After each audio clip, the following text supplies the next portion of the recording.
আসসালামু আলাইকুম। আজকে একটা লিপেন আর্ট করার জন্য এটার মিডল পয়েন্ট কিভাবে বের করে সেটাই দেখাবো। আমার মনে হয় আমি সবার লাস্টে এটা আপনাদের সাথে শেয়ার করতেছি। এটা অলরেডি আপনারা সবাই জানবেন। তাও আমার মনে হলো তাই শেয়ার করা। তো এভাবে প্রথমে একটা পেপারের মধ্যে আমরা রাউন্ড করে কেটে নিব। কেটে নেওয়ার পর এটাকে ফোল্ড করব। এটাকে ফোল্ড করার পর এটার মাঝখান বরাবর হচ্ছে আমি ভিডিওতে আপনাদেরকে দেখিয়ে দিচ্ছি। মিডল পয়েন্ট আরো অনেকভাবে বের করা যায়, তবে সবচেয়ে ইজি ওয়ে হচ্ছে এটা। আর এখন জাস্ট এটার মাঝখান বরাবর দাগ দিয়ে নিলেই এটার মিডল পয়েন্ট বের হয়ে যাবে। এরপর আপনারা আপনাদের পছন্দ মতো এটাকে আর্ট করতে পারেন। আর আজকে আমি একদম সিম্পল ওয়েতে এটার ডিজাইনটা রেখেছি, তাই আজকে আর ডিটেলসে দেখাচ্ছি না। তবে অন্য কোনো ভিডিওতে কিভাবে লিপেন আর্টগুলো সুন্দরভাবে আর্ট করতে হয় সেটা আপনাদের সাথে আমি শেয়ার করব।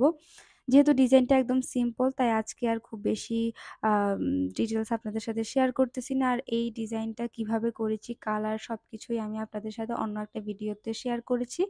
আজকের ভিডিও এ পর্যন্তই। দেখা হবে নেক্সট কোনো ভিডিওতে। আল্লাহ হাফেজ।